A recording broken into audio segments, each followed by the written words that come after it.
ও দয়ার নবী আছেননি বাড়িতে? ভিতর থেকে কে যেন বলে দিলেন, নাই নাই, নবীজি বাড়িতে নাই। ওয়াজ করনি দুইটা চোখের পানি আমার নবীর বাড়ির সামনে রেখে গেল। কি রাখলো? কি রাখলো? চোখের পানি। চলে গেলেন, মায়ের আদেশ, চলে যেতে হয়, দেরি করা যাবে না। কিছুক্ষণ পর আমার নবী, মায়ার নবী উপস্থিত। বাড়ির সামনে দাঁড়ায়া নবী একটা চিৎকার মারছে, বাড়িতে কে আসো গো? আমার ওয়াজ করনি বুঝি আসছিল? আল্লাহু আকবার বলো।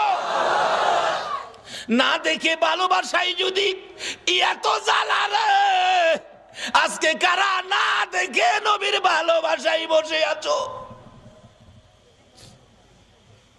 ওয়াজ করণীর মতো পাগল হইয়া কারা মাহফিলের আয়োজন করেছো? তোমাদের জীবন ধন্য হইয়া গেছে। হযরতে ওয়াজ করণী চলে গেলেন, আমার নবী বাড়ির সামনে দাঁড়াইয়া চোখের পানি ছেড়ে দিলেন।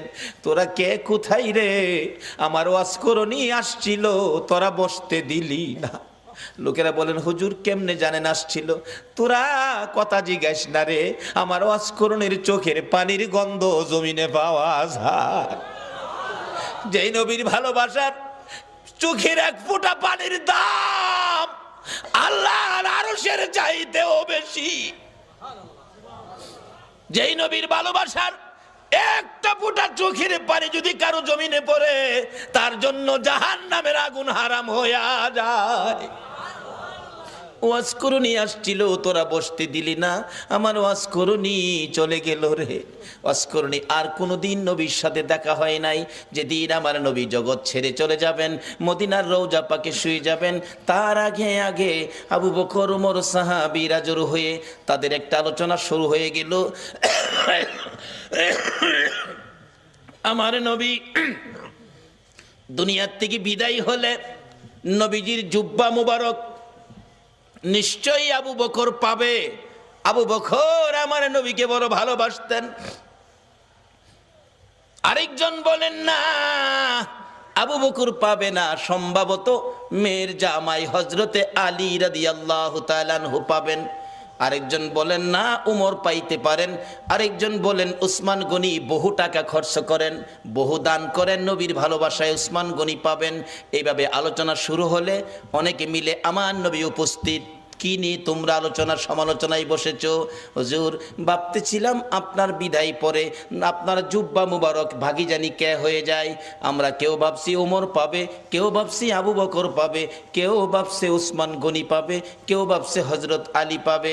আমার নবী দুইটা চোখের পানি জর্জর করে ছেড়ে দিয়ে কান্দে, সাহাবীরা রে আমার জুব্বা মুবারক তোমরা কেউ পাবি না, আমার জুব্বা পাবে আমার ওয়াজ করণী রে।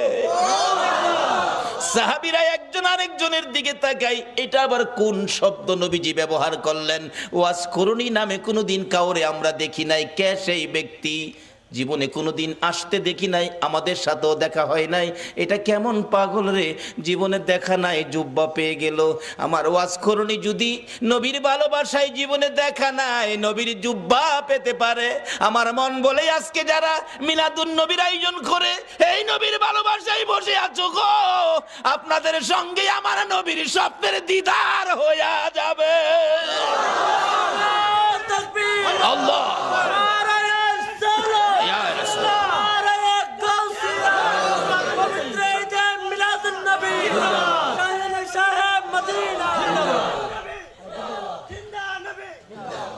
বাবারা, ভাইরা, হযরতে ওয়াজ করণীর জন্য আমার নবী জুব্বা বাজেট করেছে না দেখে ভালোবাসায়।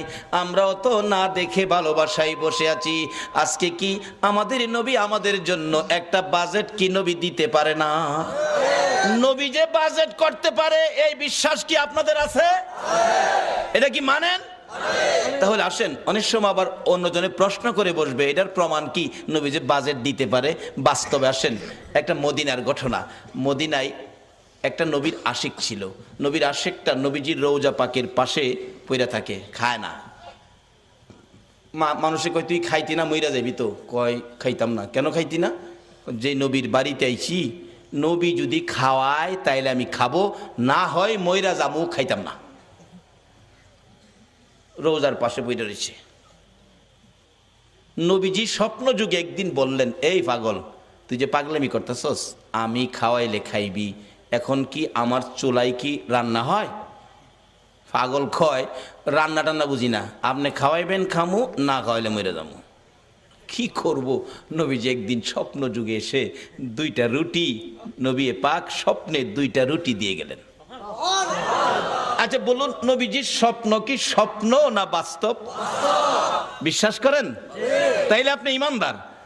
যেই নবীর ওই রকম এক একজন ইমানদারের জন্য 10টা পৃথিবীর সমান একটা জান্নাতের বাজেট। নবীজির স্বপ্ন কি স্বপ্ন না বাস্তব? যদি কেউ নবীজিকে স্বপ্নে দেখেন, কোনো সন্দেহ নাই সরাসরি নবীকে দেখছেন, কারণ নবীর সুরত ইবলিশ ধরার ক্ষমতা নাই। 2টা রুটি নবী দিলেন। অনেক সময় স্বপ্নে আমরাও তো কিছু পাই, কিছু খাই, এরকম হয় না? হয় না? এক বেচারা স্বপ্নে দেখে চিকন চাইলের পোলাও, দেশি চাউল, দেশি মুরগির রান দেওয়ার আগে হাই খাইতাছে, স্বপ্নে খুব খাইতাছে। এবার যে মুরগির রানের তে গুস্ত ছুড়াই তো টান দিছে না, হাত গিয়া বাড়ি অলনি না হ লাগছে, বাড়ি অলনি তো চিল্লানি মারছে, আমারে মাইরা লাইছে রে, মাইরা লাইছে। চিল্লানিতে কিন্তু হ্যার ঘুম ভাঙছে। ঘুম ভাঙছে পরে কই কি হয়েছে, কি হয়েছে? কই তুমি আমার নাক ভাঙ্গা লাইছো। কই দেখ, নাক ভাঙলে ভাঙছে, যে একটা খাউন খাইছি। বাড়ি অন্যি কই, আমি পাশে এত খাউন খাইলে আমারে কইলা না, কি খাইছে একটু দেহি। তাড়াতাড়ি করে বাতি জ্বালাইছে, বাতি জ্বালাইয়া দেহে খাতা ছিঁড়া মুহ দিয়া থুই রাখছে। তা আমরার স্বপ্নের খাউন হইলো খাতা ছিঁড়া। বলুন, নবীজির স্বপ্নে দেওয়া কি খাতা ছিঁড়া? আসুন না সেই নবীর পক্ষে যাই। আল্লাহু আকবার বলুন। ওই আশিক বলেন, পাগল বলেন, আমি 2 রুটি পাইয়া স্বপ্নেই খাইতে শুরু করলাম। খাইতে খাইতে 1.5 রুটি খাইলাম, অর্ধেক রুটি হাতে আমার ঘুম ভেঙে গেছে। ঘুম ভাঙ্গার পরেও দেখি, আল্লাহর কসম, নবীর দেওয়া স্বপ্নের রুটির 1.5 রুটি খাওয়ার পর অর্ধেক রুটি এখনো আমার হাতের মধ্যে আছে। বলুন, এই নবী এখনো উম্মতের কিছু দেওয়ার ক্ষমতা আছে কিনা? তাহলে আসুন সেই নবীর পক্ষে যাই, সেই নবীর দেখানো রাস্তাটার মধ্যে দাঁড়াই, তাহলে পাবো। নবীকে স্বপ্নে দেখলে এটা বাস্তব। একজন আল্লাহর ওলি, নামটা আমার খেয়াল নাই, খেলে আসলে বসবো, উনি স্বপ্নে দেখে নবীজির সামনে বসা। নবীজি এভাবে দাড়ি মোবারকে খাও যাইতেছেন, এমন সময় একখান দাড়ি মোবারক ভাঙ্গা জমিনে পড়ে গেছে। ওই আল্লাহর ওলি কই, হাই হাই, নবীজির দাড়ি মোবারক জমিনে। তাড়াতাড়ি করে হাতে ধরে মুঠের মধ্যে নিয়ে আসছেন। ওনার ঘুম ভেঙে গেছে, দেখে ঘুম ভাঙার পরও হাতের মুঠ বন্ধ। মুঠ খুলে দেখে নবীজির দাড়ি মোবারক। ছিল স্বপ্ন, এখন বাস্তব। হাই হাই, নবীজির দাড়ি মোবারক কই রাখবো, কোথায় রাখবো? জায়গা, ভালো জায়গা কই আছে? এখন না পায়া মাথার টুপির মধ্যে দিয়া সিলাই করে মাথায় রাখে। ওই আল্লাহর ওলি বলেন, নবীজির দাড়ি মুবারক আমার মাথায় থাকার কারণে দিনের বেলা রৌদ্রের মধ্যে রাস্তায় বাহির হলে মেঘের টুকরা এসে আমার মাথার উপর ছায়া দিত।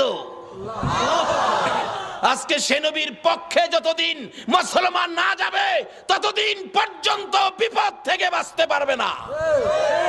বিপদ থেকে বাঁচার একটাই পথ, সেই পথটা হলো নবী মুহাম্মদুর রাসূলুল্লাহর পথ।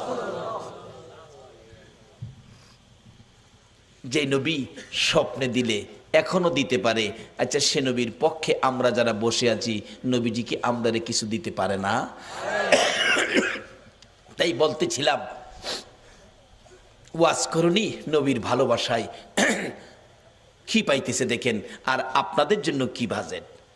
আমার ওয়াজ করুনিকে আমার জুব্বা মুবারক তোমরা দিয়ে দিও। আবু বকর উমর প্রশ্ন করে বসলেন, হুজুর ওয়াজ করুনি কে, কোথায় থাকে, পরিচয় কি? আমার নবী চোখের পানি ছেড়ে দিলেন, ও আমার সাহাবীরা শোনো, ওয়াজ করুনি পরিচয় হলো, নাম জিগাইলে নাম বলবে না, ঠিকানা জিগাইলে ঠিকানা বলবে না, কিন্তু বুঝবে কেমনে? তার হাতের মধ্যে সাদা অল্প একটু দাগ আছে, এই দাগটা দেখলেই বুঝবি ইনি হলেন আমার ওয়াজ করুনি।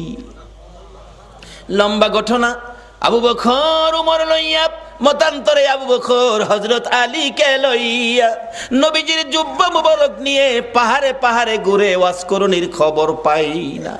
বাবারা ভাইয়েরা, ও বাবারা ভাইয়েরা, আসুন না নবীর আশেক কিভাবে পরিচয় পাওয়া যায়। যাইতে যাইতে কোথাও পাই না। রাখালেরা রে, ওয়াজ করণী নামে কোনো পাগল তোমরা দেখছো নি? রাখালেরা বলেন, আপনার নাম কি? আবু বকর। ও আবু বকর, ওয়াজ করণী চিনি না। ওই সামনের পাহাড়ের উপরে নির্জনে একটা পাগল বসে থাকে, নাম কি আমরা জানি না। দৌড়ে গেলেন, দুইজন প্রশ্ন করেন, আপনার নাম কি? আমার নাম জিগেলেন, আমি তো আল্লাহর বান্দা। তাইলে কিছুটা ইঙ্গিত পাওয়া গেছে। আরে আপনার নাম কি? আরে বাবা নামটা কি দরকার, আমি আল্লাহর বান্দা, আমি কি মিথ্যা বলছি? কয় না, নামটা বলেন। আমি আখিরি নবীর উম্মত। এমনি ওমর থাফা দিয়ে ডাইনে হাতে ধরছে। যেই ডাইনে হাতে ধরেছে, ওয়াজ করণী চোখের পানি ছেড়ে দিয়ে চিৎকার মারছে, ওমর, আবু বকর রে, নিশ্চয়ই তোমরা আমার আখিরি নবীর খবর নিয়ে আইছো। আমার আখিরি নবী ছাড়া আমার এই গোপন খবর কেউ জানে না। আমার নবীর খবর কি? আমার নবী বুঝি দুনিয়ায় নাই রে। ও আবু বকর, উমর দুইজনে মিলে প্রশ্ন করেন, কিভাবে জানেন আপনি? কত সম্পর্ক ছিল, জীবনে কোনো দিন দেখে নাই। কারা গো এই নবীর মিলাদুন নবীর আয়োজন করেছো, নবীর ভালোবাসার রশি মদিনার সাথে লাগাইছো, নিশ্চয়ই তোমাদের সাথে একদিন আমার নবীর স্বপ্নের দিদার হয়ে যাবে। আবু বকর উমর ডাকে, ও ওয়াজ করণী নাই রে, আমার নবী দুনিয়ায় নাই। এই জুব্বা মুবারক তোমার জন্য বাজেট করেছে। ওয়াজ করণী বলেন, আমার জন্য জুব্বা নিয়ে আসছো, এই জুব্বা আমি কেমনে রাখবো রে? আমার নবী নাই, আমি নবীর উম্মতের জন্য কি করব? আবু বকর উমর প্রশ্ন করেন, আমরা আপনাকে কোনোদিন দেখি নাই, এত বড় বাজেট, এত বড় সম্পর্ক কিভাবে করলেন? আবু বকর উমর দুইজনে প্রশ্ন করলে হযরতে ওয়াজ করণী ডাকে, আপনারা কি নবীকে ভালোবাসেন? হ। আপনারা ভালোবাসার কি প্রমাণ আছে আমারে দেখান তো। কথা কয় না, কি প্রমাণ আছে? নবীজির উহুদের জমিনে দুইটা দান মোবারক ভেঙেছে, আপনারা কি জানেন? হ জানি। দেখি আপনারা হা করেন। হা করলে, ও আবু বকর উমর রে, নবীর দান নাই, তোমাদের মুখে দান দেখা যায় রে। কেমন ভালোবাসো? আমি ওয়াজ করণীর মুখের দিকে তাকাইয়া দেখো, আমার মুখে একটা দাঁতও নাই। যেদিন শুনেছি আমার নবীর মুখে দাঁত ভেঙেছে দুইটা, আমি পাহাড়ে বসে পাথর দিয়ে ভাঙলাম দুইটা। উপরের দাঁত ভেঙ্গে ভাবলাম উপরের দাঁত না নিচের দাঁত, নিচের থেকে ভাঙলাম দুইটা। এই দুইটা না হইয়া যদি ডান দিকের হয়, ডান দিক থেকে ভাঙলাম দুইটা। ডান দিকের উপরে না হইয়া যদি বাম দিকের দুইটা হয়, বাম দিকের ভাঙলাম দুইটা। এইভাবে আমি ওয়াজ করণী নবীর ভালোবাসায় ভাঙতে ভাঙতে 32টা দাঁত ভাঙলাম রে। নবীর ভালোবাসায় সবগুলো শেষ করে দিলাম। এবার আবু বকর উমর বলেন, ও ওয়াজ করণী, বুঝেছি তোমার ভালোবাসায় নবী খুশি হইয়া তোমাকে জুব্বা মুবারক বাজেট দিয়েছে। ওয়াজ করণী জীবনে কোনোদিন আমার নবীর দেখা পায় না। এত দূর থেকে যদি ভালোবাসাই নবী পাকের জুব্বা মুবারক পাইতে পারে, আমরা বাংলার জমিন থেকে সত্যিকার অর্থে নবীর ভালোবাসা দিলে আমরা কি নবীর দিদার পাইতে পারি না? বাবারা, কোন নবী? যেই নবীর কথা মানার জন্য আমার আল্লাহ বলেছে কবর যাওয়ার আগে মুসলমান হও। মুসলমান কিভাবে হবেন, কোন কায়দায় কোন আদর্শে মুসলমান হবেন? আল্লাহ বলেছে তোমরা আমার নবীর কথা মানো। কোন নবী? যেই নবী সকল সৃষ্টির জন্য রহমত। এখন এই নবীর কথা আপনারা মানা দরকার আছে কিনা? তাহলে কবরে গিয়া পাইবেন খাউন, আর যদি না মানেন কবরে গিয়া পাইবেন আগুন। কিভাবে আগুন, কিভাবে খাউন? আসুন আমি অল্প সময়ের মধ্যে এটা শেষ করতেছি, আপনাদের কষ্ট হইতাছে না তো? খাউন আর আগুন। নবীর কথা মানলে খাউন, না মানলে আগুন। মানলে আবু বকর, না মানলে আবু জাহেল। মানলে জান্নাতি, না মানলে দুজুকি। সহজ ওয়াজ। নবীর কথা মানবেন। আল্লাহ বলছে, আল্লাহর কথা রাইখা নবীর কথা মানতে রাজি আছেন? নবীজি একটা চিঠি নবীর পক্ষ থেকে আসছে আমাদের কাছে। নবীর একটা চিঠি আপনাদের সামনে দিলাম। প্রথম চিঠিটা হলো, কাফা বিল মাউতি ওয়াইজান। রাসূল বলছে একটা ওয়াজ যথেষ্ট, তুমি তোমার মৃত্যুর কথাটা স্মরণ করো। আচ্ছা, আমরা যে মরতে হবে এই কথাটা কি রাইট? আল্লাহ তো বলছে, নবীও বলতেছে। আচ্ছা, মরার পরে যে কবরও যাবেন, কবরের জন্য কি কোনো রোজগার করছেন?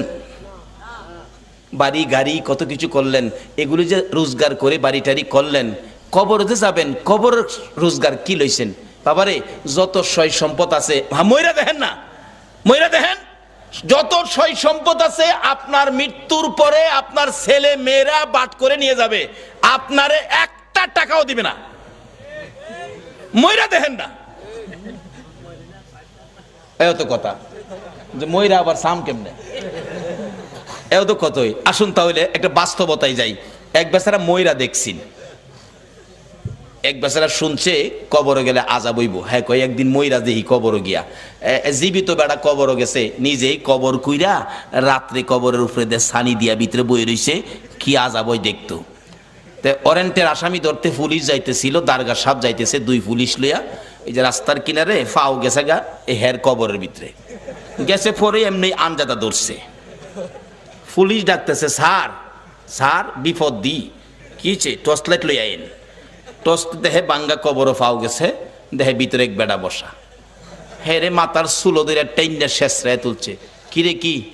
স্যার কবরও বলে আযাব হইব। মৌলবীরা কয় এর লেগে কবরও বসলাম, দেখলাম কি আযাব হয়। কই আযাব নাই তো, খালি পুলিশে ভাড়া মারে।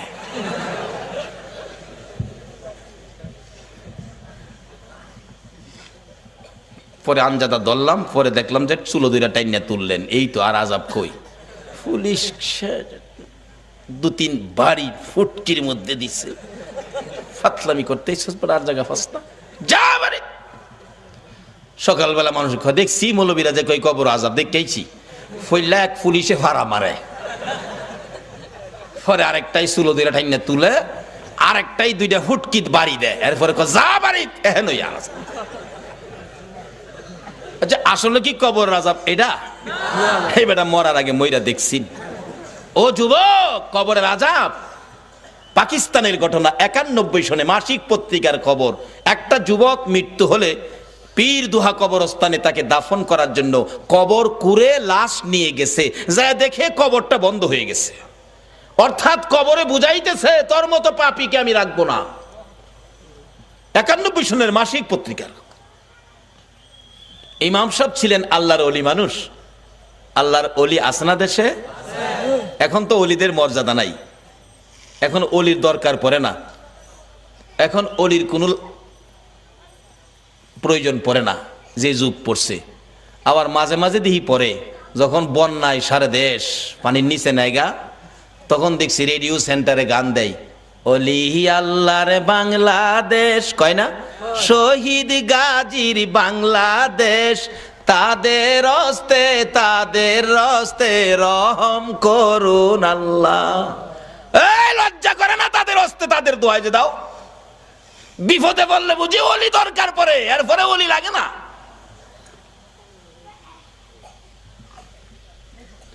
মুসলমানদের তিনটা শক্তি, একটা হলো তাওহীদ, আর একটা হলো রিসালাত, আর একটা হলো বেলায়াত। বেলায়েতের শক্তির হাতগুলি কত পাওয়ার, এই হাতগুলি কেন বন্ধ করা হলো? এই জন্যই বাংলার মুসলমান বিপদে পড়ল। তার আগে নবীর চিঠি হাতে নেন, নবীর চিঠি, আর দুনিয়া ও মাজরাতুল আখিরা। বাবারে যুবক, দুনিয়ায় বন্ধুর চিঠি পাইলে 3 বার করে পড়ো বন্ধুর চিঠি। বান্ধবীর চিঠি পাইলে দরজা বন্ধ করে পড়ো। ওই নবীর চিঠি পড়ো যেই নবী 63 বছর জিন্দেগি উম্মতি উম্মতি বলে কাঁদছে, এখনো সোনার মদিনায় শুইয়া শুইয়া আমার নবী 24 ঘন্টা উম্মতি উম্মতি বলে কান্দে। বলুন, এই নবীর পক্ষে থাকা আমাদের দরকার আছে কিনা? বাবারা ভাইয়েরা, এই নবীর চিঠির মর্যাদা যদি দিতে পারেন ভাগ্য ভালো হয়ে যাবে। চিঠির মর্যাদা দিয়েছেন, উমরের জীবনী খুলুন, হযরত উমর নবীর চিঠি নয়, নবীর আদুরের নাতি ইমাম হুসাইন রাদিয়াল্লাহু তাআলা আনহুর চিঠির মর্যাদা দিয়ে ওমরের জীবন তো ধন্য হয়ে গেল। হুসাইনের চিঠির মর্যাদা দিয়ে যদি ওমরের জীবন ধন্য হয়, নবীর চিঠির মর্যাদা দিলে বলুন আমাদের জীবন ধন্য হবে কিনা? ওমর নবীর চিঠি নয়, আদুরের নাতি হুসাইনের চিঠির মর্যাদা কিভাবে দিয়েছেন? হুসাইন, ওমর যখন মদিনার রাষ্ট্রপতি, হুসাইন এবং ওমরের ছেলে আব্দুল্লাহ দুইজন খেলাধুলা করতে যাইয়া এক পর্যায়ে হুসাইন বলে ফেললেন ওমরের ছেলেরে, গোলামের বাচ্চা গোলাম। আব্দুল্লাহ কয়, হুসাইন আমারে গোলামের বাচ্চা গোলাম কইছেন? হ্যাঁ, বুঝছেন আমার বাবা রাষ্ট্রপতি। বাগেরে থাপ্পড় দেয়, চিনেন না আমার বাবারে? বাড়িতে গিয়ে কয়, আব্বা ওমর কি? হুসাইন আমারে কয়, আমি বলে গোলামের বাচ্চা গোলাম। আপনি বলে বড় গোলাম, আমি বলে বাচ্চা গোলাম। ওমর হাসে, কয় আব্বা আপনি হাসেন, বিচারটা করতে হবে। ওমর ডাকে, ও ও আব্দুল্লাহ, যার বিরুদ্ধে বিচার দিয়েছ তার বিচার করার ক্ষমতা আমার নাই। রে আব্দুল্লাহ, যেই নবী সেজদায় গেলে হুসাইন নবীর ঘাড় মুবারকে বসে থাকে, হুসাইন ঘাড় মুবারকে বসে থাকলে আমার নবী নামাজের তাসবিহ 5 বার 7 বার 9 বার 11 বার হুসাইন নামে না। নবী চাইলেন নামাইতে, কেন? আল্লাহনি প্রশ্ন করে বসে, বন্ধু গো নামাজের সেজদায় গিয়ে নাতি কাঁধে লইয়া পড়ে আছো, নাতি পাইয়া কি আমি আল্লাহর কথা ভুলে গেছো? চাইছিলেন ঘাট থেকে নামাবেন, এমনি সময় আমার আল্লাহ বলেন, জিবরাইল রে আমার বন্ধুর কানে খবর দে, হুসাইন আমার বন্ধুর ঘাড়ে বসা আছে, আমি আল্লাহর কাছে বড় ভালো লাগে, যতক্ষণ পর্যন্ত হুসাইন ইচ্ছা করে না নামবে রে ততক্ষণ পর্যন্ত যেন আমার বন্ধু সেজদায় পড়ে থাকে। এই হুসাইনের বিচার করার ক্ষমতা আমি উমরের নাই। না বাবা, বিচার করতে হবে, যাও জুমার দিন বিচার হবে মসজিদে নববীতে। ওমর রাষ্ট্রপতি মিম্বরে উঠে ঘোষণা দিলেন, হুসাইন আছেন? হ্যাঁ। আমার ছেলেরে গোলামের বাচ্চা গোলাম কইছেন? হ্যাঁ কইছি। তা আমি তো রাষ্ট্রপতি, আমি তো কোনো গোলাম না, আমারও গোলাম কইলেন, ছেলেরে বাচ্চা গোলাম কইলেন, কই গোলামি করলাম? ও ইমাম হুসাইন আঙ্গুল ইশারা করে বলে, ওমর আমার সামনে বড় কথা কইেন না, আপনি কি আমার নানার গোলামি করেন নাই?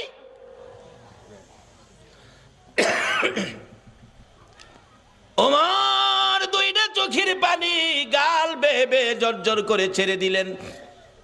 মসজিদে নববীর মুসল্লিরা রে, তোমরা কি শুনেছো হুসাইন আমাকে কি বলছে? শুনেছি। আমি বলে নবীর গোলামি করেছি। হ্যাঁ। হুসাইন পারবেননি এই কথাটা কাগজে লিখে দিতে? পারবো, আমি দেখছি যেটা পারবো না। আমার নানার গোলামি করেছে ওমর, তাই ওমরের ছেলেরে গোলামের বাচ্চা গোলাম গালি দিলাম। ওমর এই চিঠিখানি হাতে লইয়া ডাকে, মসজিদের নববীর মুসল্লিরা রে, আমি নবীর গোলামি করেছি, প্রমাণ দিয়েছে ইমাম হুসাইন, আমি ওমর আর কোথাও কোনো ভয় করি না। ওমর বলেন, হুসাইন বলেছে আমি নবীর গোলামি করেছি আর আমি ভয় পাই না, নবীর গোলাম হইয়া কবরে যাব। ও মুসল্লিরা, আমি ওমর যদি মৃত্যুবরণ করি, হুসাইনের চিঠির মর্যাদা দিলেন ওমর, আমি ওমর যদি মৃত্যুবরণ করি, আমার কাফনের ভিতরে ঢুকাইবার আগে হুসাইনের লেখা চিঠি রে নবীর গোলামি করেছি, আমার হাতের মধ্যে দিয়ে আমার হাতটা কাফনের মধ্যে দিয়ে দিও। আমার আল্লাহ কই, ওমর রে আমার নবীর আদরের নাতি হুসাইনকে ভালোবাসা দিলে, আমার নবী মদিনার রওজাত থেকে বলুন এই ভালোবাসার খবর পাইছে কিনা? হুসাইনের চিঠির মর্যাদা দিয়ে ওমরের অবস্থা কি? ওমর রাষ্ট্রপতি, মসজিদের নববীর মধ্যে নামাজের ভিতরে ওমরের কলিজার মধ্যে ছুরির আঘাত করেছে, জামাতের মধ্যে ওমর ঢলে পড়ে গেছে, রক্তে মসজিদের নববী লাল লাল হয়ে গেছে, মুসল্লিদের পায়ের নিচে জামাতের মধ্যে রক্ত যাইতেছে, মুসল্লিরা নামাজের মধ্যে চিৎকার মারছে, কার রক্ত রে? মসজিদে নববী লাল হয়ে গেছে। ওমর ঢলে পড়ে আছে, ওমরের ছেলে ডাকতেছে, মুসল্লিরা গো আমার বাবারাই আঘাত করেছে, কে জানি, দরজা বন্ধ করে দেন, প্রতিশোধ নিব, বিচার করব কোন মুনাফেক জানি আঘাত করেছে।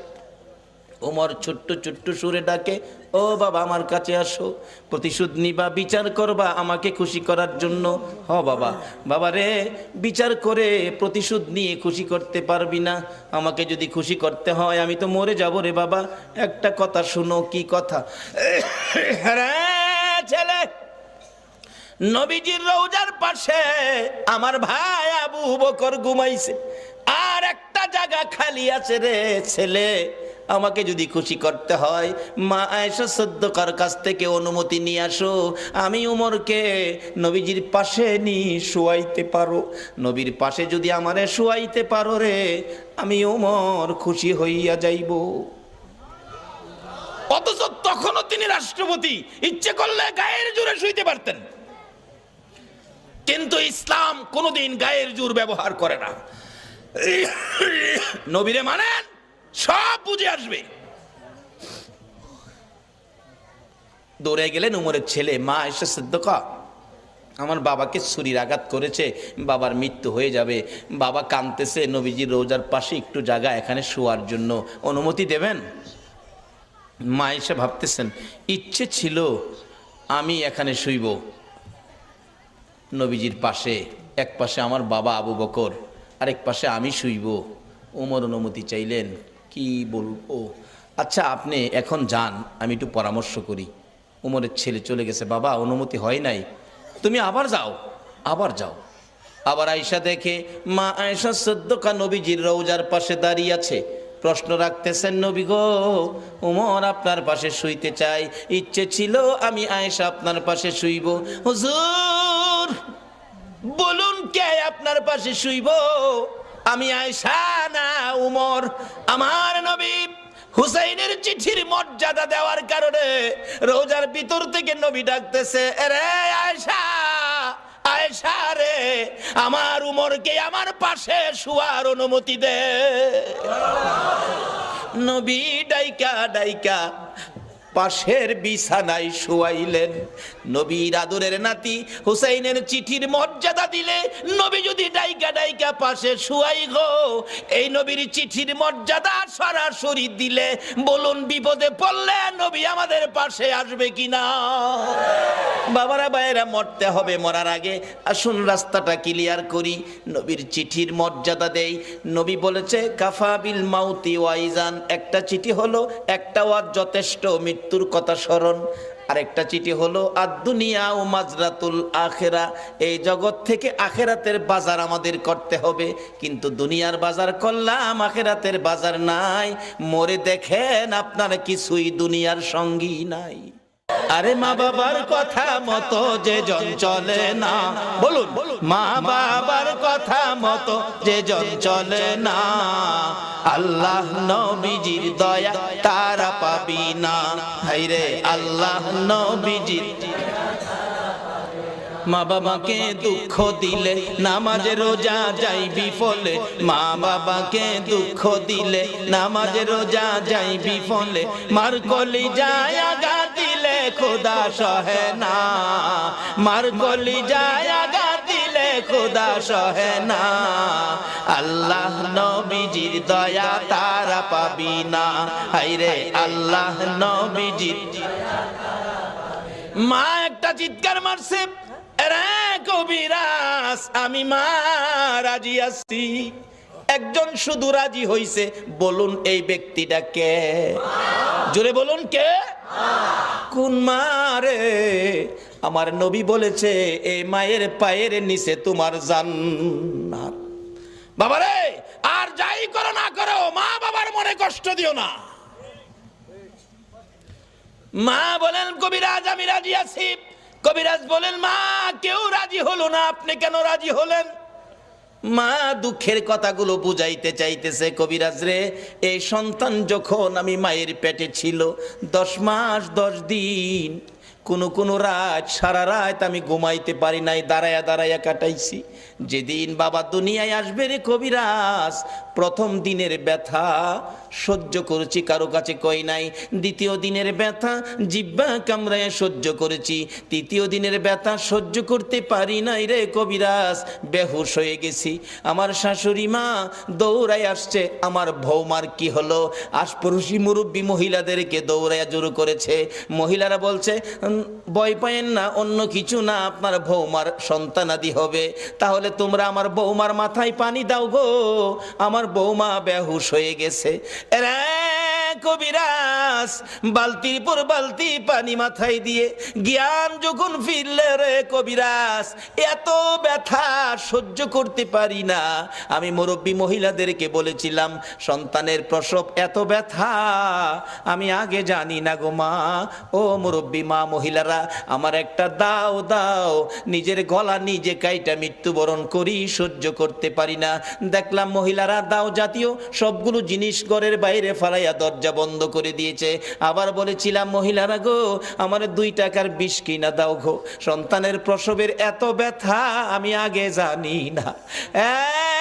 কবিরাজ মহিলার আমার মাথায় হাত বুলাইয়া বুলাইয়া বলছে মা পাগলামি করিস না, সন্তানের প্রসব এই ব্যথার কষ্ট আমরাও করেছি, সন্তানের মা হইলে এই কষ্ট করতে হবে রে মা। আল্লাহরে ডাকো, আল্লাহ আল্লাহ করো। এক একটা ডাক মারতাম রে কবিরাজ, ব্যথায়ও সহ্য হইয়া আল্লাহ গো কইয়া। এই ডাকগুলি যখন শুনে আমার আল্লাহ আরশে বসে বাজেট দিয়ে দিলেন। ফেরেশতারা রে, যেই মা প্রসব ব্যথার যন্ত্রণায় আমারে আল্লাহ গো কইয়া ডাক মারে রে, এক একটা ডাকের বিনিময় এক একটা কবুল হজের নেকি আমি আল্লাহ দান করে দিলাম। মার কষ্টের বিনিময় আমার আল্লাহ দেয়, আমরা সন্তানেরা দেই না। বাবারে ভালোবাসতে পারেন নবীকে, মসজিদ বানাইতে পারেন, মাদ্রাসা বানাইতে পারেন, নামাজ পড়তে পারেন, রোজা করতে পারেন, হজ করতে পারেন, যাকাত দিতে পারেন, মুফতি মুহাদ্দিস মুফাসসির হইতে পারেন, মক্কা মদিনার ইমাম সাহেব যদি হয়ে যাও, এই মা বাবারে যদি কষ্ট দাও গো, আমার নবীর সুপারিশ নসিব হবে না। নবীর ভালোবাসার সাথে এই সম্পদগুলো পরিষ্কার রাখুন, মা বাবার সাথে সম্পর্ক ভালো রাখুন। আসলে মা আপন, নবীজি বলে গেছে মার পায়ের নিচে জান্নাত, যার পায়ের নিচে জান্নাত এর চেয়ে দামি মানুষ পৃথিবীতে আর নাই। এই মার দাম নাই, এই মার ইজ্জত নাই, এই মার কদর নাই, এই মার সম্মান নাই। তাহলে রোজগার কি করেছেন? নবীর চিঠি বাড়িতে নেন। নবী বলেছে আর দুনিয়া ও মাজরাতুল আখেরা, দুনিয়াটা আখেরাতের বাজার। বাবারে কবর সামনে, কার জানি কবে ডাক আসে। একটা কবরে রোজগার করে যাবেন, কবর গেলে পাইবেন খাউন, আর একটা কবরে যাবেন পাইবেন আগুন। 2টা পক্ষ, আগুনের পক্ষ আর খাউনের পক্ষ। এটাই হবে আমার শেষ কথা। আগুনের পক্ষ, একজন নবীজির সাহাবীর জীবনী, বদর প্রান্তরের উপর দিয়ে যাচ্ছিল, দেখে একটা বিশাল ব্যক্তি, সারা শরীরে আগুন দাউ দাউ করে জ্বলতেছে, হাতের মধ্যে আগুনের বেরি, গলার মধ্যে আগুনের জিঞ্জিল, পায়ের মধ্যে আগুনের জিঞ্জিল, 2 জনে ধরে রাখছে, আগুনের লাঠি দিয়া মারতেছে বদর প্রান্তরে। ওই লোকটাকে দেখে ডাকতেছে ভাই আমার 1 গ্লাস পানি দাও, আগুনে পুড়ে আমার সব ছাই ছাই হয়ে গেছে। ওই 2 জন লোক বলতেছে চলে যাও, পানি দিও না। নবীজির সামনে হাজির, ইয়া রাসূলুল্লাহ বদর প্রান্তরের উপর দিয়ে আসতেছিলাম, এই ঘটনা দেখলাম, ব্যাপারটা কি, ঘটনাটা কি? নবীজি বলেন শোনো, যারে দেখছো কবর থেকে আগুনের ধাও ধাও করে পুড়তেছে, যারে দেখছো এই লোকটাই হলো আবু জাহেল। আগুনের জিঞ্জিল বাঁধা যারা ধরে রাখছে তারা হলো ফেরেশতা, আগুনের ডান্ডা দিয়ে মারতেছে, তারা শাস্তি দিতেছে।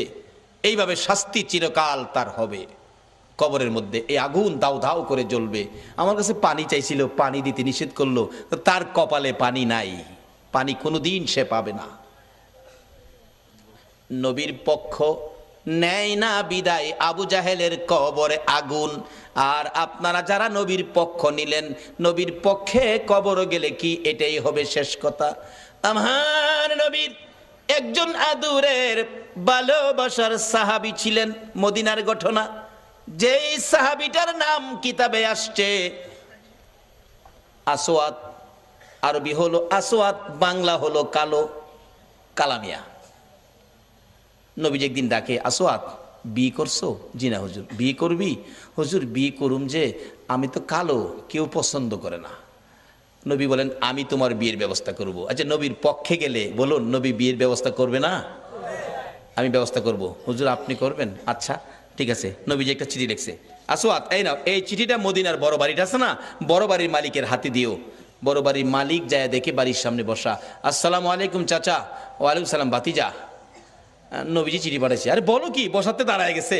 নবীর চিঠি খুলে দেখে লেখা, তোমার সুন্দরী মেয়েটাকে আমার কালো সাহাবীর কাছে বিয়ে দিয়ে দাও, ইতি রাহমাতাল লিল আলামিন। চুমা খাইয়া বুকে লাগাইছে, হাই হাই কি ভাগ্য, নবী চিঠি পাঠাইছে, আমার সুন্দরী মেয়েটাকে কালো সাহাবীর কাছে বিয়ে দিতাম। কিতাব লেখে মেয়েটা এত সুন্দরী ছিল, মদিনার মধ্যে এর চেয়ে সুন্দর কোনো মেয়ে ছিল না। এই জন্য মদিনার মানুষ তারে মদিনার হুর কইয়া ডাকতো। কিতাবে আসছে হুরে মদিনা। এই নবীর পক্ষ ধরুন, কে বসে আছো নবীর পক্ষে? কার সেই নসিব? চিন্তা করতেছে, সাহাবিটা লিখলো কালো, মেয়েটা সুন্দর, কালো। নবীজি লিখছে মানতে হবে। ছেলেটা যে কালো, কেমন কালো জানি, চায় দেখতেছে ভালো করে, চায় দেহে, আরে বাবা রে, একবারে জাহাজ মার্কা। আসলে এমন কালোই ছিল। এখনো মদিনায় কালো বংশের লোক আছে, গেলে দেখতে পারবেন। আসওয়াদ জি, কালো, আমি একটু মেয়ের সাথে পরামর্শ করলে ভালো হয়, নবীজি পাঠাইছে। বাবা তুমি এখন যাও, তোমার আমি পরে জানাবো, মানে মেয়ের সাথে পরামর্শ করব। যুবক যাইতেছে, আসওয়াদ মনটা কষ্ট, মাথা চুলকায়, হুজুর কইছিলাম না, ওই তো না, মানে পছন্দ করে না। আল্লাহ কো, আসওয়াদ রে, আরে যেই নবী আঙ্গুল ইশারা করলে আকাশের চাঁদ দুই টুকরা হয়, আর এই নবীর লেখা চিঠি বিফল যাইতে পারে না। আজকে যারা নবীর পক্ষে বসে আছেন, আপনাদের এই কষ্ট বিফল যাইতে পারে না। আমি আবদার করব, এই কষ্টের বিনিময় আল্লাহ যেন নবীর স্বপ্নের দিদার নসিব করে দেয়। মনটা কষ্ট। আল্লাহ কয় না, হবে না, ব্যবস্থা করতেছি। মহিলার মধ্যে আল্লাহ পাক রহম দিলেন, মহিলা দৌড়ায় এসে সুন্দরী মেয়ে। বাবা যুবক আসছিল কালো, খুশি, মনটা কষ্ট যাইতেছে, ব্যাপার কি? মা এই যে নবী চিঠি পাঠাইছে, তোমার বিয়ের প্রস্তাব, কালো ছেলে, ভাবলাম তুমি রাজি হও কিনা, এই জন্য বিদায় দিলাম। মেয়েটার চিঠিটা হাতে নিয়ে চুমা খাইয়া বুকে লাগাইয়া ডাকে, বাবা এত নিষ্ঠুর কেমনে হইলা গো? যেই নবীর কথা মানার জন্য আমার আল্লাহ বলেছে, এই নবীর কথা আমার বিয়ের প্রস্তাব। বাবা আমি কালো আর সুন্দর বুঝি না, আমি নবীর কথা মানি রে। ও সোনার বাংলার ভাইয়েরা, মা বোনেরা, যে ইয়াসরিব নামের পাথর আর বালুর দেশ, এই নবীর কথা মাইনা নবীর ভালোবাসা দিয়ে যাইয়া দেখো সোনার মদিনা হইয়া গেছে। আজকে সোনার বাংলা নাম দিয়ে নবীর ভালোবাসা দিতে পারলাম না, বিদায় সোনার মানুষ হইতে পারলাম না। মদিনার মহিলারা পর্যন্ত আমার নবীরে কত ভালোবাসে। নবী জীবনী, নবী যুদ্ধে রওনা হলেন, একজন মহিলা 6 মাসের একটা বাচ্চা ছেলে কোলে লইয়া রাস্তায় দাঁড়াইয়া দাঁড়াইয়া কান্দে। আমার নবী বলেন, মহিলারে বাচ্চা কোলে লইয়া কান্দো, ব্যাপার কি হুজুর? মহিলারা যুদ্ধে যাওয়া নিষেধ হয়ে গেছে, আমার আর কেউ নাই গো, আপনার পক্ষে কারে আমি যুদ্ধে দিব? ও মা বোনেরা, তোমার কোন সন্তান এই মাহফিল কমিটির সদস্য গো? তোমার ভাগ্য ভালো, ওই মদিনার মহিলা নবীর পক্ষে দেওয়ার জন্য কুলের সন্তান লইয়া দাঁড়াইয়া রইছে। আজকে কোন মায়ের সন্তান এই মিলাদুন নবীর কমিটির সদস্য হয়েছে? মাগো তোমার জীবন ধন্য। হুজুর আমার এই ছেলেটাকে যুদ্ধের ময়দানে নিয়ে যান, আমার আর কেউ নাই, কাকে আপনার পক্ষে দিব? নবীজি হাসে, এ কি বললা তুমি? 6 মাসের শিশু, সে কি যুদ্ধ করতে পারবে, তীর মারতে পারবে? এবার ডাকতেছে মহিলাটা, হুজুর জানি সে পারবে না, কিন্তু আমার মনে বড় দুঃখ, না জানি নবীর গায়ে কেউ আঘাত করে গো নবী, আমার ছেলেটারে নিয়ে যান, তীর যদি মারতে নাও পারে, আমার মন বলে কাফের বেঈমানেরা যদি আপনার দিকে লক্ষ্য করে তীর মারে গো নবী, এই তীরগুলো আপনার গায়ে লাগার আগে আগে আমার ছেলেটারে তীরের সামনে তুলে ধরে রাখবে। তীর জহির খাইয়া আমার 6 মাসের ছেলে দুনিয়ার থেকে বিদায় হয়ে যাবে, আমি মায়ের কোনো দুঃখ থাকবে না, কিন্তু রাসূলের গায়ে যেন আঘাত না লাগে। মদিনার মহিলারা পর্যন্ত এইভাবে আমার নবীরে ভালোবাসতেন। আজকে ইয়াসরিব নামের পাথরের দেশ সোনার মদিনা হয়ে গেছে। এবার মেয়েটা ডাকতেছে, বাবা গো আমি সুন্দর আর কালো বুঝি না, নবী চিঠি পাঠাইছে, নবীর কথা মানতে যাইয়া সুন্দরী মেয়ে কালোর কাছে বিয়ে বসতে রাজি হয়ে গেলাম। বাবা ডাক দেন, যাইতেছে গা, নবী কষ্ট পাবে। মদিনার মহিলারা পর্যন্ত নবী কষ্ট পাবে এই কাজ করতে রাজি না। ডাক দেন, বাবা তো আগেই রাজি। আসওয়াদ কালামিয়া আসেন। ডাহের সাইজ দেখা যা ভালোই, বিয়াটা যদি হয় আপনারা কি দাওয়াত দিলে যাইবেন? কেউ রাজি না, যাইতেন না? বুঝছি কিছু টাকা পয়সা লাগে হয়তো বিয়াত গেলে, এলেগে রাজি না। আরে এই বিয়ার টাকা লাগতো না, রাজি কিনা কন? যাওন লাগতো না, বিয়া হয়ে গেছে। আসেন। আসসালামু আলাইকুম চাচা। ওয়ালাইকুম সালাম বাতিজা, কি ব্যাপার? বাবা আমার মেয়ে তো রাজি হইছে। কত রাজি হলে তো খুশির ব্যাপার। আল্লাহ রাজি হইতো না, রাজি করাইছি। নবীর পক্ষের বেইজ্জতি হতে পারে না, এটা আল্লাহ দেবে না। বাবা শুনেন, মহারানার টাকা আনছেন? আসওয়াদ কয়, মহারানার টাকা? নবীর চিঠি ছাড়া আমার কাছে আর কিছু নাই। আচ্ছা এই নবীর চিঠি থাকলে আর লাগে কিছু? নবীর চিঠি কিছু নাই। মেয়েটা কয়, আব্বা আপনি না ধনী মানুষ, নবী যখন পাঠাইছে মনে হয় গরিব লোক, মহারানার টাকা দেওয়ার জন্য আপনি তাকে কিছু সাহায্য দেন। কেমন মেয়ে, বাবারে পরামর্শ দেয়, নবী খুশি হইব কোন কাজে, দেন নবী খুশি হইব, আল্লাহ খুশি হইব, সাহায্য, যৌতুক না সাহায্য। মেয়ের পরামর্শ দিলেন, আসওয়াদ নেন এটা মহারণা দিয়েন। আবার জিগাই, আসওয়াদ আজকে বিয়ে হলে একটা নতুন কাপড় কিনতে পারবি, টাকা আছে? এমটি পকেট, একবারে খালি, কিছু নাই। দিবেন কিনা কন? না দিলে জামুগা, অন সাহসে উঠছে। মেয়েটাকে, বাবা এটা পাগল, যাইতে দিয়েন না, নবী কষ্ট পাইব। বাবা আপনারা ধনী মানুষ, কেমন মেয়েও বাবারে পরামর্শ দেয়, ধনী মানুষ না আপনি, দেন না বাবা। একটা কাপড়ের টাকা দিলেন, মহারানার টাকাও বাবা দিলেন। লইয়া আসওয়াদ মদিনার মার্কেটে বিয়ের বাজার করবে। কাপড়ের দোকানে ঢুকলেন, দোকানদার কাপড় দে, সুন্দরী মেয়ে বিয়ে করব, দেখেন কোনটা নিবেন কোনটা না। আসওয়াদ দেখতেছে কোনটা নিবে কোনটা না। এমন সময় শুনে রে রাস্তা দিয়ে কে যেন পাগলের মতো দৌড়ায়, এতিমের মতো কান্দে আর ডাকে, রে মদিনার দোকানদারেরা, ও মদিনার যুবকেরা, ও মদিনার সাহাবীরা, খবর পাইছো নি আল্লাহর বন্ধু যুদ্ধের ময়দানে রওনা হয়ে গেছে। এমনি সময় যুবকেরা দৌড়াইয়া বাড়িতে গিয়ে যুদ্ধের পোশাক পরে তরবারি হাতে মার পায়ে সালাম করতেছে, মা গো বিদায় দাও গো মা। নবী বলে যুদ্ধে গেছে, বিদায় দাও, দেখা হবে হাসরের ময়দানে। দোকানদারেরা দোকান বন্ধ করতেছে, দোকানদারি করবে না। আসওয়াদ নিজেকে নিজে প্রশ্ন করে, ও আসওয়াদ, নবী বলে যুদ্ধে যাইতেছে, তুই কি এখন যুদ্ধের বাজার করবি না বিয়ের বাজার করবি? মন ফাইসালা দিলেন, নবী যুদ্ধে যাবে, বিয়ের বাজার করব না। বিয়ের বাজারের সবগুলো টাকা লইয়া, নবীর ভালোবাসা কাকে কয়, একটা তরবারি বিয়ের বাজারের টাকা দিয়ে যুদ্ধের বাজার তরবারি কিনে নবীর পিছে পিছে দৌড়াইয়া যুদ্ধের ময়দানে যুদ্ধ করতে করতে হযরতে আসওয়াদ শহীদ হয়ে গেছে।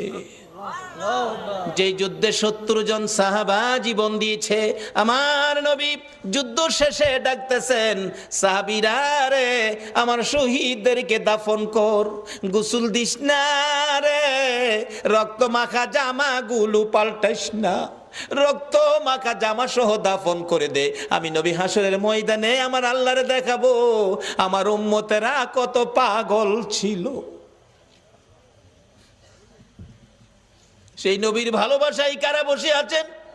আমার নবী দাফনের নির্দেশ দিলে 69 জনকে রক্ত মাখা জামা কাপড় সহ দাফন করা হলো।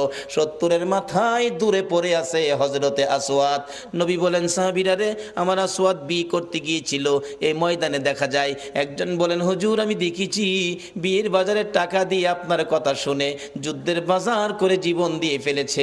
আমার নবী বলেন, কাছে যাইয়া দেখি নতুন তরবারিটা হাতে চিত হয়ে পড়ে আছে, জিহ্বাটা বাহির হয়ে কপালে লাইগা রয়েছে, কলিজাটা বাহির হইয়া থরথর করে কাঁপতেছে।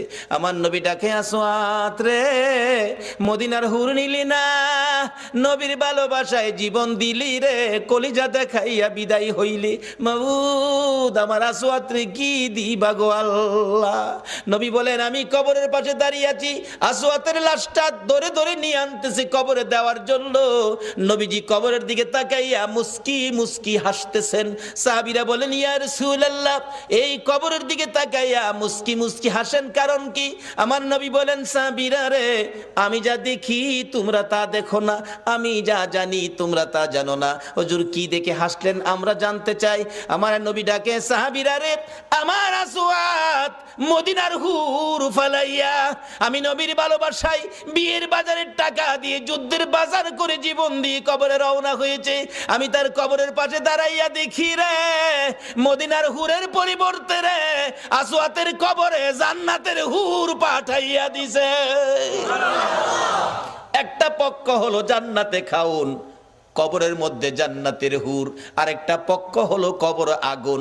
যেই পক্ষটা নবীর দুশ্মন, এটার কবরে হবে আগুন, আর যেই পক্ষটা নবী ভালোবাসছে, নবীর পক্ষে ছিল, এই পক্ষটাই হবে জান্নাতের খাউন, আর কবরে হবে জান্নাতের হুর। বাবারা, কবরে যখন যাইতেই হবে, এই পক্ষটা ধরুন, যেই পক্ষটাই কবরে গেলে, যেই নবীর ভালোবাসাই কবরে গেলে দুনিয়ার হুরের পরিবর্তে জান্নাতের হুর কবর আসে, সেই পক্ষটাই হলো মিলাদুন নবীর পক্ষ, সেই পক্ষটাই হলো ঈদে মিলাদুন নবীর পক্ষ, সেই পক্ষটা হলো এই নবীর ভালোবাসা, এই নবীর কথাগুলো মানা। আল্লাহ আমাদের সকলকে এই নবীকে ভালোবাসা, এই নবীর কথা মানার তৌফিক দান করুক। সকলে বলুন আমিন। আসুন দেখি কার ইমানি শক্তি কত। ওই নবীর উপর দুরুদ সালাম মদিনা পাঠাইতে আপনারা কে কে রাজি? আসুন নবীর উপর দুরুদ সালাম মদিনা পাঠাইয়া, নবী সালাম আলাইকা ইয়া রাসূল, সালাম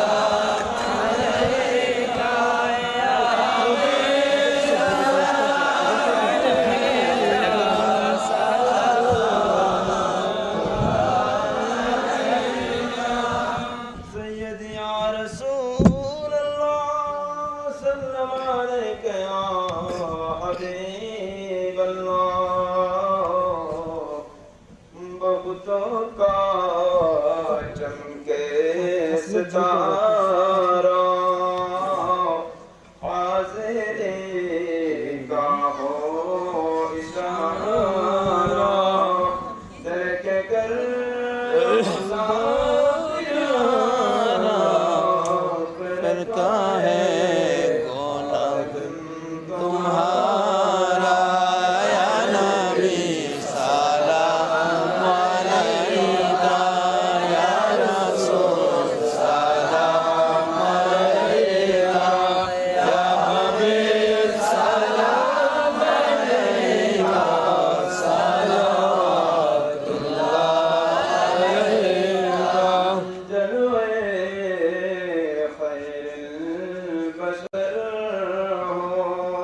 इमाम तो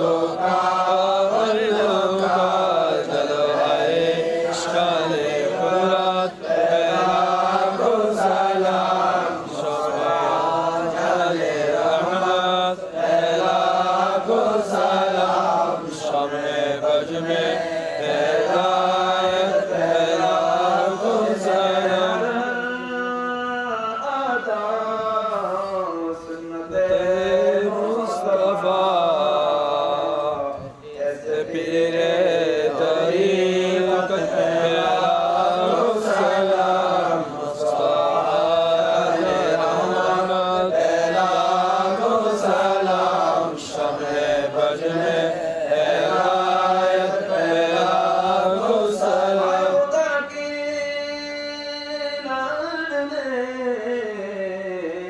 प्यारे रसूल ये सलामे आजा मदीने के सलाम मदीने के सलाम मदीने के सलाम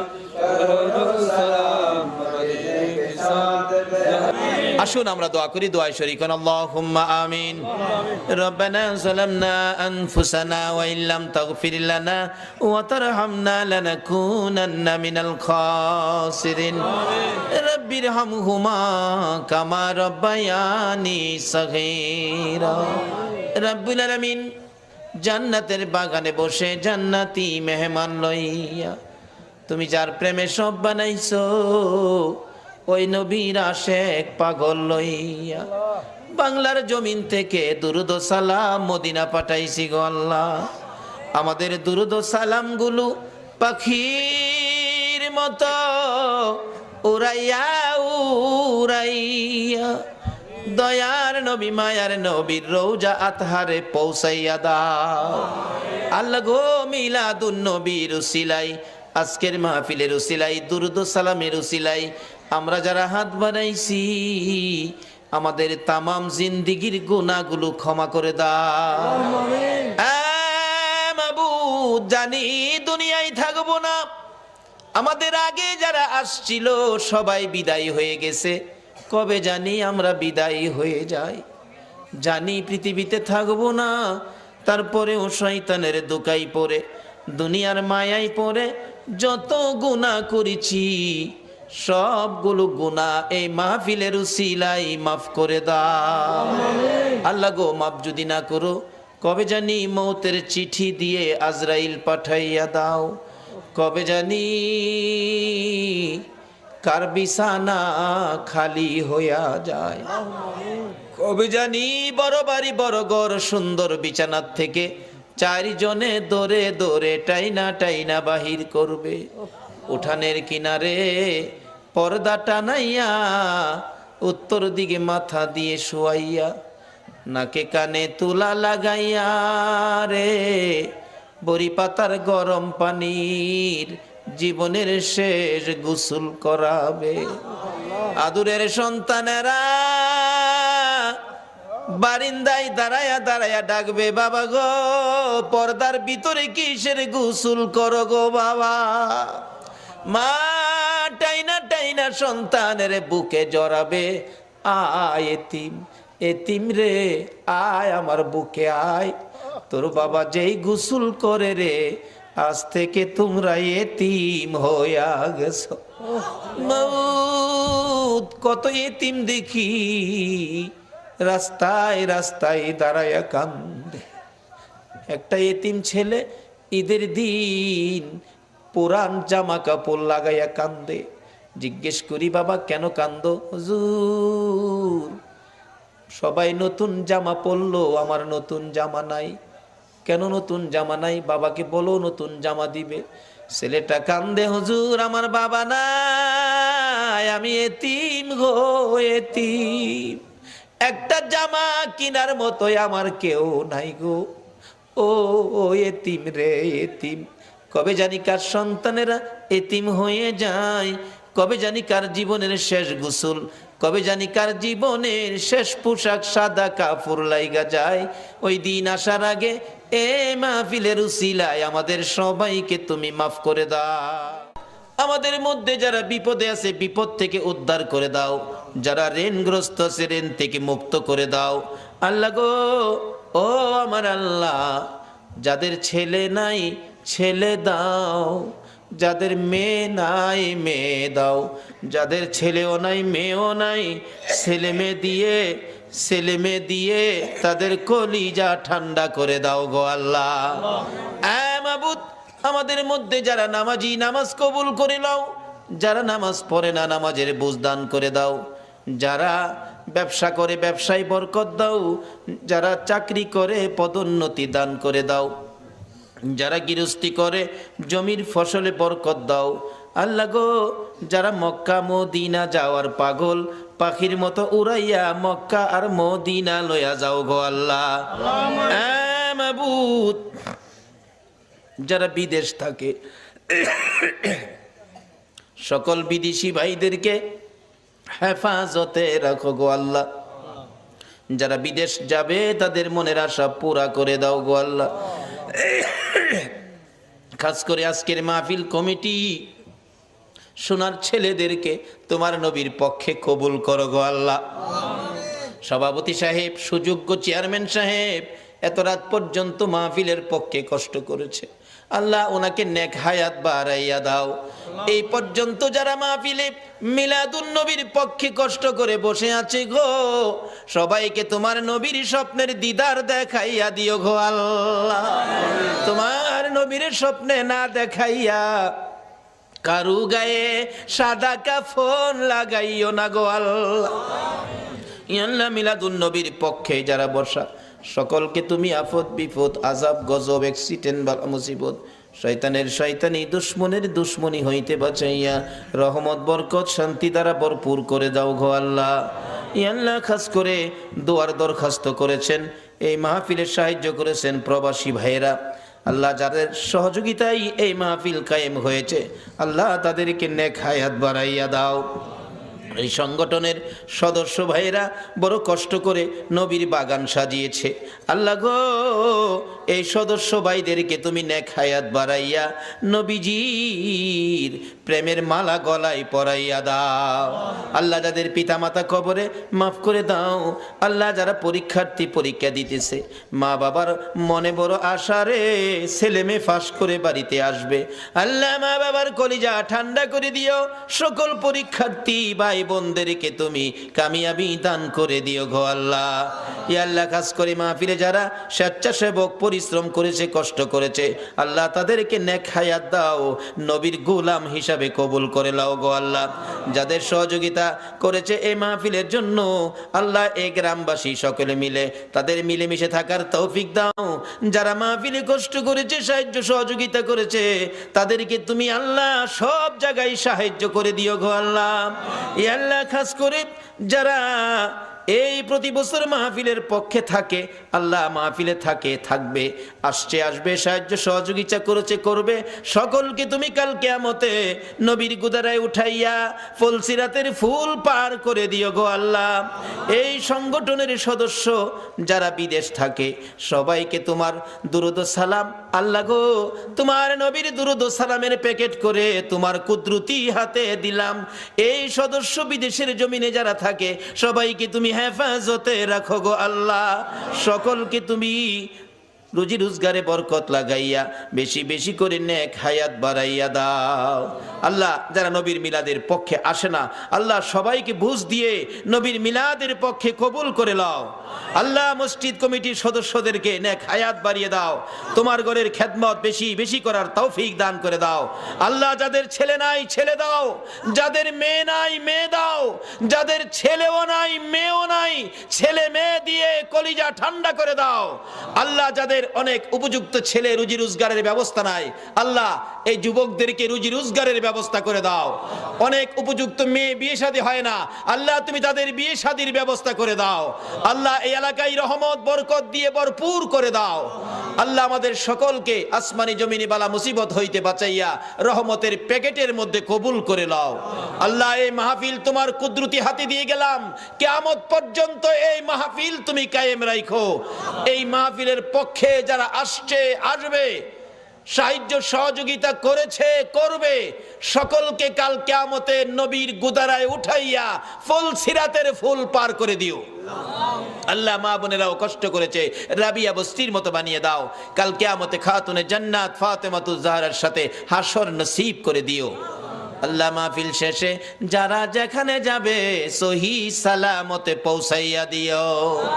সাল্লাল্লাহু তাআলা আলা খায়রি কলকিহি মুহাম্মাদিন ওয়া আলা আলিহি ওয়া আসহাবিহি আজমাইন বিহাক্কি লা ইলাহা ইল্লাল্লাহু মুহাম্মাদুর রাসূল। করো নামাজ রোজা কায়েম করো সুন্নিয়াত, আমল করো নামাজ রোজা কায়েম করো সুন্নিয়াত।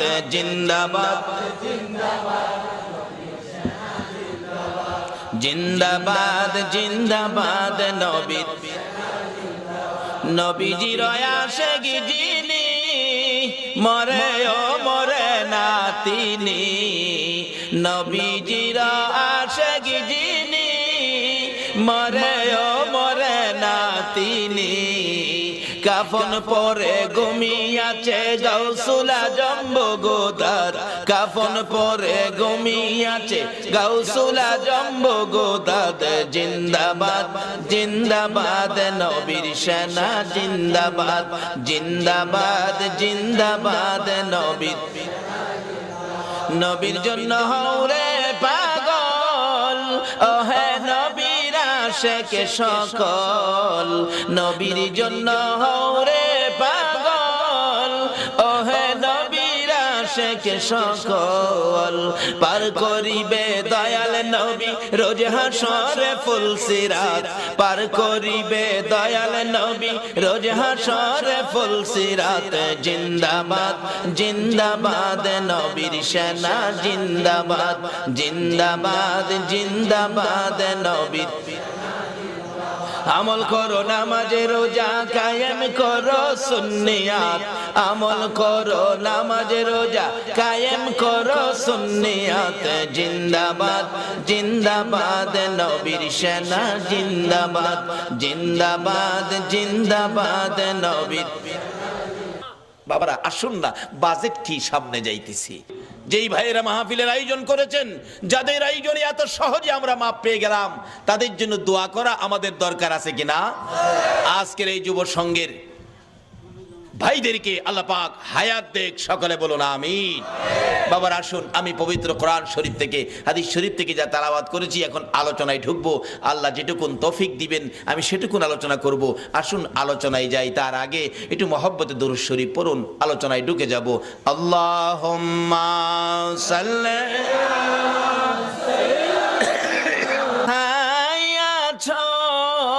বুঝিনা তোমার মায়ায় কান্দে নবী, তোমার মায়ায় কান্দে নবী, শুয়ে সোনার মদিনা। আল্লাহুম্মা সাল্লি সাইয়্যিদিনা মাওলানা মুহাম্মদ ওয়া আলা আলি সাইয়্যিদিনা بلغ العلا بكماله كشف الدجى بجماله حسنت جميع خصاله صلى বাবারা ভাইয়ের আসুন, আমি আলোচনায় ঢুকলাম। পবিত্র কোরআন শরীফ থেকে আমার সর্বপ্রথম তালাওয়াত ছিল কুল্লু নাফসিন যায়িকাতুল মাউত। আপনারা কি আল্লাহর কোরআন শরীফ মানেন? সবাই মানেন তো? আল্লাহ আপনাদের উদ্দেশ্যে ঘোষণা দিলেন, সকল প্রাণীর উদ্দেশ্যে কুল্লু নাফসিন যায়িকাতুল মাউত, সকল প্রাণী একদিন মৃত্যুর কোলে ঢলে পড়বে। আচ্ছা, আমরা সকলের একদিন মরতে হবে, এই কথাটা কি রাইট? এই ঘোষণাটা কে দিলেন? কোন আল্লাহ? যার জমিনে থাকি। এটা আসলে উনিই দিতে পারেন, যিনি জমিনের মালিক।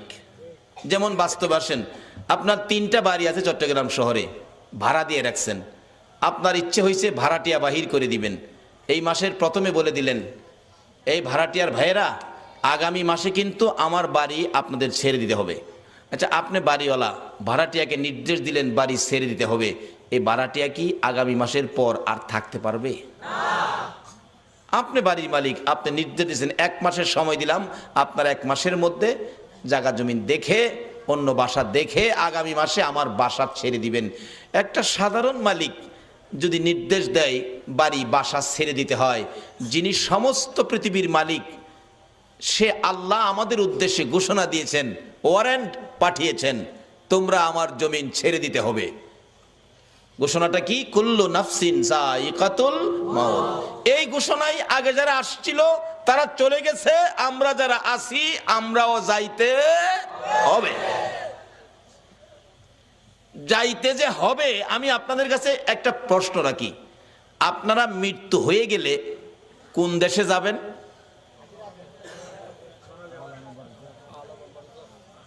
কবরে যাবেন না? আখেরাত তো এখন না, আখেরাত তো বহু দূরে। প্রথম কই যাবেন? সবাই বলুন কই? আচ্ছা, কবরে যে যাবেন, কবরের অবস্থা কি জানেন? আমি যে বললাম দুইটা লাইন আছে, একটা লাইনে যদি কবরে যাইতে পারেন তাইলে কবরে পাবেন খাউন। খাউন কোরআন শরীফে বলছে আল্লাহ, বাল আহিয়াউন ইনদা রাব্বিহিম ইরজাকুন। আল্লাহু আকবার বলুন। একটা লাইনে কবরে গেলে পাইবেন খাউন, আর একটা লাইনে কবরে গেলে পাবেন আগুন। আপনারা কি আগুনের লাইনে যাবেন না খাউনের লাইনে যাবেন? সবাই কি খাউনের পক্ষে? তাইলে মৌলবীরা দোষ দিয়েন না, খালি মৌলবীরা খায়। আপনারা সবাই কিন্তু খাউনের পক্ষে, কি ঠিক নেই? আমরা এমন একটা লাইন ধরবো যে লাইনটাই কবরে গেলে খাউন, আর যে লাইনটাই কবরে গেলে আগুন, এটার থেকে আমরা আল্লাহর কাছে পানা চাবো। রাজি আছেন তো? তা আসুন, এই কবরে যখন যাইতেই হবে, লাইন দুইটা রাখলাম, আসবে পরে কোন লাইনে আগুন কোন লাইনে খাউন। অবশ্য কবরে কিন্তু যাইতেই হবে। কি? যে কোর্ট থেকে ওয়ারেন্ট, এই কোর্টের রায় অমান্য করার ক্ষমতা পৃথিবীর কারো? আমাদের তত্ত্বাবধায়ক সরকার পারবে অমান্য করতে? জাতিসংঘের মহাসচিব পারবে? বুশে পারবে? এর বাফে পারবো? এর বাফে পারে নাই, গেছে গা। এমন এক কোর্টের রায়, কুল্লু নাফসিন যায়িকাতুল মাউত, সকল প্রাণী মৃত্যুর কোলে ঢলে পড়বে। তাইলে আসুন আমরা এ রায় মাইনা নেই, না মানলেও থাকার সুযোগ। তাহলে মৃত্যুর পরে আমাদেরকে কবর নামের কারাগারে পাঠাবে, কবর নামের কারাগারে পাঠাবে। আসুন, এই কবরে যাওয়ার আগে রাস্তা দুইটা, একটা কবরে আগুন, একটা কবরে খাউন। আসুন, সামনে আসতেছে। তাইলে আমরা যখন মৃত্যু হবেই, কিভাবে মরলে ভালো হয়, কোন রাস্তায় কি করতে হবে, একটু পরামর্শ আল্লাহরে জিজ্ঞাসা। আল্লাহ, আমরা এখন কি করতে পারি বলেন? আল্লাহ আপনাদেরকে ভালো পরামর্শ দিতেছে কোরআন শরীফ। ইয়া আইয়ুহাল্লাযীনা আমানু দুখুলু ফিস-সিলমি কাফা। ও বিশ্বাসীরা, ইমানদাররা, তোমরা পুরাপুরি ভাবে ইসলামের মধ্যে ঢুকে যাও। বলুন, কিসে ঢুকতে বলছে? তা আমরা তো ইসলামে আছি, আবার কেন ঘোষণা দিল? তাহলে বোঝা গেল আমরা পুরাপুরি ভাবে ইসলামে ঢুকি নাই, কিছু বেজাল আমাদের মধ্যে আছে। এই বেজাল যে আছে, এটা বুঝবেন কেমনে যে কোন জিনিসটা বেজাল, কোনটা সঠিক? আল্লাহ তাও কোরআন শরীফে ফাইসালা দিছে।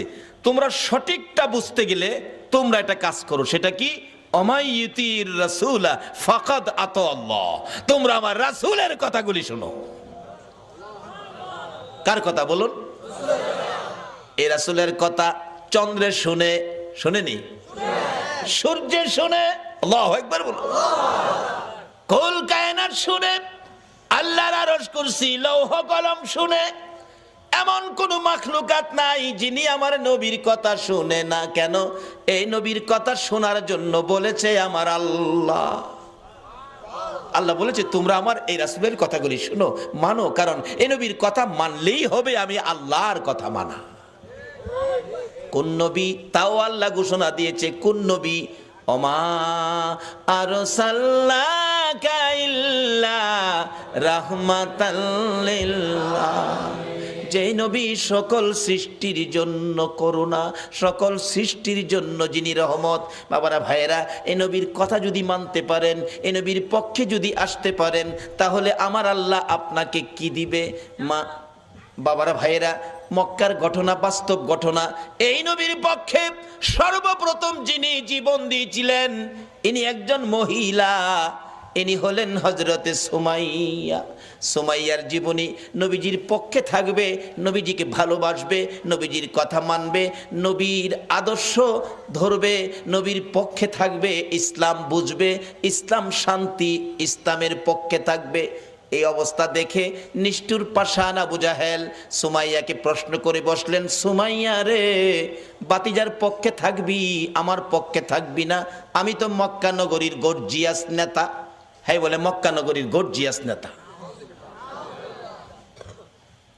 সুমাইয়া ডাকে, ও মা বোনেরা শোনো, তোমাদের মতো একটা মহিলা নবীর পক্ষ ধরে জীবনে কি রোজগার করেছে? রে আবু জাহেল, তোমার কথা মানার জন্য আমার আল্লাহ বলে নাই, কিন্তু তোমার বাতিজার কথা মানার জন্য আল্লাহ বলেছে। আপনারা কি আল্লাহর কথা মানতেন না? সুমাইয়া কই, মুখে মুখে কথা বলে দিলাম আবু জাহেল, তোর কথা শুনবো না, আমি আমার নবীজির কথা শুনবো। আবু জাহেল বলেন, এত বড় দুঃসাহস কারো তো নাই এই মক্কা নগরীতে। আবু জাহেল নিষ্ঠুর পাষাণ এক পর্যায়ে রাগ হইয়া সন্ত্রাসী আবু জাহেল সুমাইয়াকে শেষরাইয়া ঘর থেকে বাহির করে মরুভূমির খোলা জায়গায় দাঁড় করাইয়া টাইনা টাইনা পরনের সবগুলো কাপড় খুলে ফেলেছে। যে কাপড়টা খোলা যায় না টাইনা টাইনা ছিঁড়ে ফেলেছে। একবারে উলঙ্গ করে পাগলিনী আমার নবীর আদরের, আমার নবীর পাগলিনী সুমাইয়াকে উলঙ্গ করে দাঁড় করাইয়া ডাকতেছে আবু জাহেল, ও সুমাইয়া বল এবার তোরে কে রক্ষা করবে? সুমাইয়া চোখ দুইটা বন্ধ করে হাতটা এইভাবে বুকের উপর রেখে চোখের পানিগুলো গাল বেয়ে বেয়ে জর্জর করে ছাড়তেছে। আবু জাহেল ডাকে, মক্কার লোকেরা রে, দেখা যা, আমার বাতিজার পক্ষের লোক সুমাইয়াকে উলঙ্গ করেছি। সুমাইয়া কান্দে, মাবুদ, আবু জাহেল মক্কার মানুষ ডাকে আমারে দেখার জন্য, তোমারে একবারও ডাক দেয় না। মাবুদ, আমি সুমাইয়া তোমারে ডাক দিলাম, তোমার বন্ধুর পাগলিনী সুমাইয়ারে দেখা যাও না। আমার আল্লাহ বলেন, সুমাইয়া রে, আমার বন্ধুর ভালোবাসায় বেইজ্জতি হইতেছস, আমি আল্লাহ তোর দাওয়াত কবুল করলাম, আমি তোরে দেখব। আবু জাহেল রাগ হয়ে গেছে, আল্লাহরে ডাকো দেখার জন্য, দাঁড়াও ভালো করে দেখাইতেছি। ঘরের ভিতরে যাইয়া বল্লম নিয়ে বেরিয়ে আসলেন আবু জাহেল। বল্লম নিয়ে এসে আমার নবীর পাগলিনী সুমাইয়া রে তল পেটের নিচে এত জোরে আঘাত করলো, সুমাইয়া চিত হয়ে জমিনে পড়ে গলাকাটা মুরগির মতো লাফায়, জিব্বাটা বাহির করে দিয়ে কান্দে, মাবুদ গো, তোমার বন্ধুর পাগলিনী সুমাইয়ার জীবন যায় গো, দাওয়াত দিলাম দেখা গেলা না। আমার আল্লাহ ডাকে, জিবরাইল রে, আমার বন্ধুর পাগলিনী সুমাইয়ার জীবন যায়, কাঁদতেছে দেখার জন্য, আমি আল্লাহ কেমনে খালি হাতে দেখবো রে? আমার জান্নাতুল ফিরদাউসটা উঠাইয়া দে, বন্ধুর পাগলিনী সুমাইয়ারে আমার জান্নাতুল ফিরদাউস দান করে দিলাম। এই নবীর পক্ষ ধরে হযরতে সুমাইয়া মহিলা হইয়া কবরে যাওয়ার সময় জান্নাতুল ফেরদাউস হাতে লইয়া ওই কবরের মধ্যে ঢুকেছে। আপনারা কি জান্নাত নিবেন না জাহান্নাম নিবেন? জান্নাত নেওয়ার রাস্তাই হলো নবী মুহাম্মদুর রাসূলুল্লাহর রাস্তা। শুধু জান্নাত নয়, আজকে যারা নবীর ভালোবাসায় বসে আছেন, আপনারা কি কেউ নবীজিরে দেখছেন? কেউ দেখছেন না? এই নবীর ভালোবাসা দেখেন নাই, বাংলার জমিনে বসে আছেন, এইভাবে আপনাদের মতো ভালোবাসায় নবীরে দেখে নাই হযরতে ওয়াসকরণী। 7 বছর বয়স নবীরে ভালোবাসে। কয় বছর? কিন্তু ওয়াসকরণী পিতাহারা হয়ে গেলেন। মার গলায় ধরে কান্দে, মাগো বাবা নাই, সংসার কেমনে চলবে? মা বলেন বাবা চিন্তা করো না, আল্লাহ চালাবে। ওয়াজ করুনি সম্পূর্ণ সংসারের দায়িত্ব নিতে হলো 7 বছর। বেড়া বকরি দুম্বা লইয়া পাহাড়ে পাহাড়ে যায়, বেড়া বকরি দুম্বা ছেড়ে শুধু গুনগুন গুনগুন করে গান গায়। দয়ার নবী মায়ার নবী গো, আপনি আমার জীবনের জীবন। বলুন দয়ার নবী মায়ার নবী গো, আপনি আমার। ওয়াজ করুনি নবীর দেখে নাই এই চোখে, শুধুমাত্র নবীর ভালোবাসার গান গাই। দিন যাই রাত্র যাই, মাঝে মাঝে পাহাড়ের চূড়ায় নিরিবিলি বসে নবীর ভালোবাসার গান গাই। এদিকে কারো কারো দুম্বা কারো কারো বকরি বাগে থাফাইয়া নিয়ে যায়। মাঝে মাঝে বিচার যায় মায়ের কাছে, ও ওয়াসকরণীর মা, তোমার ওয়াসকরণীর বেড়া বকরি দুম্বা অনেকগুলি বাগে নিয়ে গেছে। মার কাছে বিচার গেলে বাড়িতে আসলে ওয়াসকরণী জিজ্ঞেস করে, মা বাবা গো তোমার বেড়া বকরি দুম্বা বলে বাগে খাইছে, তুমি কইছিলা? মা আমি কাছে ছিলাম না, তাহলে খবরটা কি? ওয়াসকরণীটা ডাকে, মা গো আমি দেখেছি বাঘ আসছে গো মা, কিন্তু বাঘ আসে ঠিকই, আমার বকরির পাশে বাঘ নাকটা লাগাইয়া গো, নাক আমার বকরির গায়ে লাগাইয়া হাত লাগাই না। রে নবীর আশিকেরা গো, যেই নবীর আশিকে ওয়াজ করুনি তার বেড়া বকরি দুম্বা জংলার বাগে খায় না, নাক লাগাইয়া হাত লাগাই না।